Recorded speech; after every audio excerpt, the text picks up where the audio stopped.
నువ్వు ఎంత ఇబ్బందులో ఉన్నావో తెలుసు, ఎంత ఆనందంలో ఉన్నావో తెలుసు, ఎంత విమర్శలో ఉన్నావో తెలుసు, ఎంత శోధింపబడుతున్నావో తెలుసు, ఎంత దుఃఖ సహితంగా ఉన్నావో తెలుసు, ఎంత ఆనందంగా ఉన్నావో తెలుసు, ఎంత తృణీకరింపబడ్డావో తెలుసు, ఎంత ఘనత పొందుతున్నావో తెలుసు, మొత్తం తెలుసు.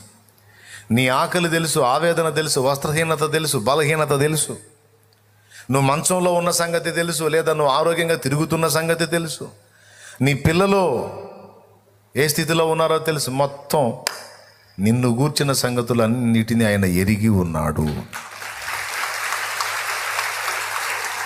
అంతేకాకుండా నీ విషయంలో ఆయన చింత కలిగి ఉన్నాడు. కొంతమంది బాధపడతారు, కనీసం నా గురించి ఆలోచించే వాళ్ళు లేరన్నా. ఇతరుల సమస్యల గురించి నేను ఆలోచిస్తాను, కానీ అందరూ నన్ను వాడుకుంటారు, కానీ నన్ను ఒక మనిషిగా గుర్తించి నా గురించి ఆలోచించే వాళ్ళు కానీ, నా గురించి చింతపడేవాళ్ళు కానీ ఒకళ్ళు కూడా లేరన్నా అని కొంతమంది ఆవేదన పడుతూ ఉంటారు. కొంతమంది భార్యలు భర్తల మీద చెబుతుంటారు, ఆయన కోసం అన్ని తిప్పలబడి చేస్తానన్నా అసలు నా గురించి అసలు ఆలోచించడన్నా, అస్సలు పట్టించుకోడన్నా, నేను ఒక దాన్ని ఉన్నానన్న సంగతే పట్టించుకోడన్నా, నాకు ఒక మనసు ఉంది, నాకు ఒక ఆలోచన ఉంది, నాకు ఒక కోరిక ఉంది అన్నది ఏం పట్టించుకోడన్నా, నన్ను ఒక యంత్రంలాగా చూస్తాడన్నా. చాలాసార్లు నాకు జీవితం మీద విరక్తి పడుతుందన్న ఆయన దెబ్బకి అన్న తల్లులు ఉన్నారు. అలాగే పురుషుల్లో కూడా కొంతమంది ఏం బెదరు అసలు పట్టించుకోదా, కష్టపడి వెట్టి చాకిరి తీసుకొచ్చి డబ్బులు ఇస్తానా, ఆ డబ్బులు తీసుకోవటం ఏందో, ఆ డబ్బులు లెక్కేసుకోవటం ఏందో, అవి ఇవి అని వాటి కట్టేయటం ఏందో. అరే నేను ఒకడిని మనిషిని ఉన్నాను, నాకంటూ కొన్ని ఆలోచనలు ఏం పట్టించుకోదా. సరే ఆమె సంగతి తీసే, ఇక మిగిలిన వాళ్ళల్లో పట్టించుకుంటా ఎవరు లేరు. అసలు ఎందుకు బతుకుతుందని అర్థం కావట్లేదు బెదరు అనే బెదర్లు ఉన్నారు. ఎవరున్నారు? బెదర్లు ఉన్నారు. ఏం చేద్దాం, ఇప్పుడు అందరు ఏడుపు అదే, పెద్దోళ్ళు పట్టించుకోవట్లేదని పిల్లలు ఏడుపు. అసలు మా మమ్మీ డాడీ అసలు పట్టించుకోవట్లేదు అంకుల్. ఏం అంకులు అసలు పట్టించుకోవట్లేదు అంకుల్. అసలు పెద్దోళ్ళేమో అసలు పట్టించుకుంటున్నారా మమ్మల్ని, కన్నాం, పెంచాం, పెద్ద చేసాం, అసలు ఆలోచిస్తున్నారా? తల్లి ఒకటి ఉందని, తండ్రి ఒకడు ఉన్నాడు, ఎవరినన్నా గదిలిచ్చు. ఏదో ఒక కోణంలో ఎవరో ఒకళ్ళ మీద ఏడవకుండా ఉన్నామా? జీవితంలో కనీసం ఒక్కసారన్నా ఇలా ఫీల్ అవ్వలేదా? అందరికీ అలాంటి ఆలోచన ఉంటుంది. మనిషి సంఘజీవండి. తను ప్రేమ పొందుకునే వాళ్ళు కొంతమంది ఉండాలని కోరుకుంటాడు, తనను ప్రేమించే వాళ్ళు కూడా కొంతమంది ఉండాలని ఆశిస్తాడు. అది న్యాయం, మానవ నైజం. దేవుడు కూడా ఉంది తత్వం. ఆ తత్వం ఉంది కాబట్టి నిన్ను నన్ను సృష్టించుకున్నాడు. ఆయన ప్రేమ పొందటానికి మనం కావాలి, అంతేకాదు ఆయనను ప్రేమించడానికి కూడా మనం కావాలి. పొద్దంతా ఆ జాబ్ చేసో, ఆ వ్యాపారం చేసో, ఆ పని చేసో ఇంటికి వచ్చేటప్పుడు సంచి నిండా ఆ కాయలు అవి ఇవి, స్వీట్లు అవి ఇవి తీసుకొస్తాడా నాన్న? పాపం తను తినడు. అన్నీ తీసుకొని ఈ స్వీట్ మా వాడు చూస్తే ఇలా ఫీల్ అవుతాడు, మా అమ్మ ఈ తిండి చూస్తే ఇలా ఎగిరి గంతేస్తుందని అన్నీ ఆ పిల్లల రుచులన్నీ గుర్తించి అడిగడిగి అన్నీ కట్టించుకొని తీసుకొస్తాడు.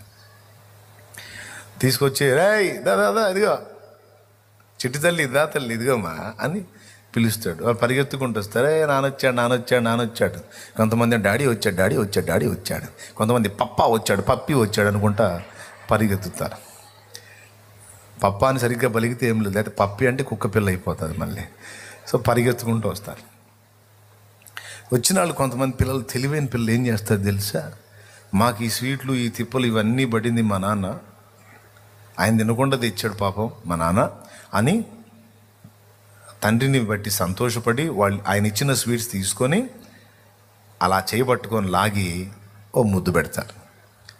అబ్బో ఇక ఈయనకు సుక్కలు కనపడతాయి. దేవునికి స్తోత్రం కలుగును గాక. అమ్మకు కూడా అంతే. అమ్మ తెచ్చావా, నువ్వు తెస్తావు, నాకు తెస్తావుగా నువ్వు అని ఒక్కొక్కళ్ళు అట్లా మాట్లాడతారు. అది ఆనందమే. కొంతమంది చురుకైన పిల్లలు ముద్దాడతారు. ఒకడు ఉంటాడు దుండగుడు, ఆ సంచులు ఆక్కుంటాడు, వస్తాడు, అది వచ్చావా, ఇది వచ్చావా, ఏందో ఆయన ఈయనకు బాగా ఉన్నట్టు. అది అది రాలేదా అది అంటాడు. ఒరేయ్ అది గుర్తు రాలేదురా, సరే లేదు ఒకట్లే అని పోతాడు. ఏదో డాడీ తెచ్చాడు అని సంతోషపడడు. కానీ తండ్రి తపనేంటి, తల్లి తపనేంటి? తను ప్రేమను పంచుతుంది, ఆ వైపు నుంచి కూడా అదే ప్రేమను ఆశిస్తుంది. దినమంతా చాకరీ చేసి వచ్చిన సంపాదనతో తీసుకొచ్చి బిడ్డకి పెడతారు. ఆ బిడ్డ నుంచి ఒక చిన్ని మాట, మా అమ్మ మంచిది, మా డాడీ మంచోడు, మా మమ్మీ మంచిది అని ఓ మాటో ఓ ముద్దో ప్రేమ. అలా ఎవ్వరూ లేరనుకో తన ప్రేమను పంచుకోవడానికి. అసలు బ్రతికే వేస్ట్ అనిపించింది. నన్ను గుర్తించేవాళ్ళు, నన్ను ప్రేమించేవాళ్ళు, నా గురించి ఆలోచించేవాళ్ళు, నన్ను పట్టించుకునేవాళ్ళు ఒక్కళ్ళు కూడా లేనప్పుడు నా జీవితం ఎందుకు? ఒకడు ఇంకొకడితో అన్నాడంట, 7 అంతస్తుల బిల్డింగ్ ఇస్తాను, 70 ఎకరాల పొలం ఇస్తాను, అందులో తోట ఇస్తాను, నీకు కావాల్సినవి అన్నీ ఇస్తాను, అందులో ఏది కావాలంటే అది నీకు ఏర్పాటు చేసి పెడతాను, అయితే ఒక్క షరతు, నువ్వు ఒక్కడివే అందులో ఉండాలి అన్నాడట. అప్పుడు ఇతను అన్నాడట, ఒక్క మనిషిని నాకు తోడివ్వు, అలానే ఉంటాను అన్నాడట. ఒక్కరు కూడా తోడు ఇవ్వబడరు, నువ్వే ఉండాలంటే అందులో నేను ఉన్నా ఒకటే సచ్చినా ఒకటే నేను ఉండను అన్నాడట. అంతే కదా. అది మన బ్రతుకు అర్థమైంది.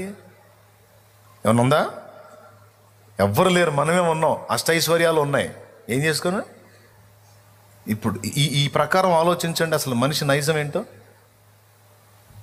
తనను గురించి ఆలోచించే ఒక్క వ్యక్తి లేనప్పుడు ఆ వ్యక్తికి జీవితం ఒక చేదుగా అనిపిస్తుంది. ఏదో రూపంలో కొడుకుగానో, కూతురుగానో, తల్లిగానో, తండ్రిగానో, అన్నగానో, చెల్లిగానో, అక్కగానో, తమ్ముడుగానో, భర్తగానో, భార్యగానో,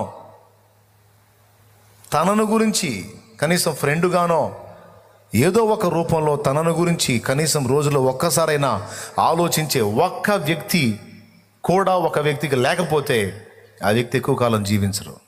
ఏదో ఒక రూపేణ తనను గురించి ఆలోచించేవాళ్ళు, పట్టించుకునేవాళ్ళు, కనీసం ఉన్నాడా పోయాడా, ఎట్లా ఉంది, ఏమై ఉంది, ఎలా ఉంది అని కనీసం ఒక పూట ఒక క్షణమైనా ఆలోచిస్తారా అని ప్రతి మానవుని హృదయం కొట్టుమిట్టాడుతుంది.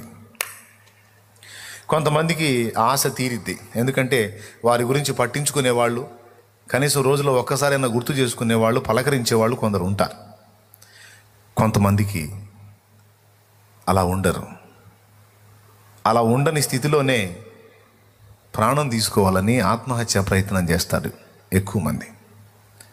ఎందుకు చావాలనుకుంటున్నావు అని అడిగితే, తెలుసా, నా గురించి ఆలోచించేవాళ్ళు ఎవరు లేరు, పట్టించుకునేవాళ్ళు, నన్ను ప్రేమించేవాళ్ళు ఎవ్వరూ లేరు,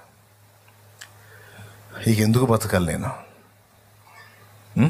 ఎవరి కోసం బతకాలి అంటే మానవుడు సంఘజీవి. తన ప్రేమ పొందేవారు మాత్రమేగా తనను ప్రేమించేవారు కూడా కావాలని కోరుకుంటారు. ఒకవేళ వాళ్ళకి దేవుడి గురించి తెలియకపోతే వాళ్ళు ఖచ్చితంగా ప్రాణం తీసుకుంటారు. ఎందుకంటే జీవితం చేదుగా అనిపిస్తుంది. పొద్దు పొడిచింది, పొద్దు గూకింది, తెల్లారింది, రాత్రి అయ్యింది అన్నట్టే ఉంటుంది జీవితం. మీకు ఇష్టమా అట్లాంటి జీవితం? ఎంతమందికి ఇష్టం అలాంటి జీవితం? మిమ్మల్ని గురించి ఆలోచించే ఒక వ్యక్తి కూడా లేని జీవితం ఎంతమందికి ఇష్టం? కాదన్న, కనీసం ఒక్కరన్నా ఆలోచించేవాళ్ళు కావాలి. అదే జీవితం అన్నోళ్ళు చేయొద్దండి. సో ఏ రూపాయినైనా మన గురించి ఆలోచించే ఒక వ్యక్తి కావాలి. మరి ఏం చేద్దాం? కొంతమందికి అవకాశం ఉంది, కొంతమందికి లేదు. మరి వాళ్ళందరికీ చావాల్సిందేనా అంటే అవసరం లేదు అంటుంది ఇందాక చదివిన వాక్. నీ కొడుకు నిన్ను తల్లి అని గుర్తించకపోయినా, నీ కొడుకు నిన్ను తండ్రి అని పట్టించుకోకపోయినా, నీ తోడబుట్టిన వారు అన్నా, చెల్లి, తమ్ముడు, అక్క అని నిన్ను లక్ష్య పెట్టకపోయినా,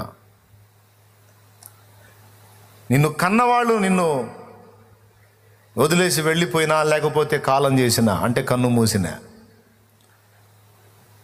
నువ్వు ఎవరికి ఏమీ కాకపోయినా, ఒక్క మాట, నిన్ను తన చేతులతో నిర్మించుకున్న సృష్టికర్త ఒకడున్నాడు. అందరికీ నువ్వు బరువైన భారమైన ఆయనకు నువ్వు బరువు కాదు. అందరికీ నువ్వు ఏమీ కాకపోయినా ఆయనకు మాత్రం ఖచ్చితంగా నువ్వు బిడ్డవి. ఎవ్వరు నిన్ను లక్ష్య పెట్టకపోయినా, ఎవ్వరు నిన్ను గురించి ఆలోచించకపోయినా, నిన్ను సీరియస్గా లక్ష్య పెట్టేవాడు, నిన్ను అరచేతుల్లో చెక్కుకున్నవాడు యేసయ్య ఉన్నాడు.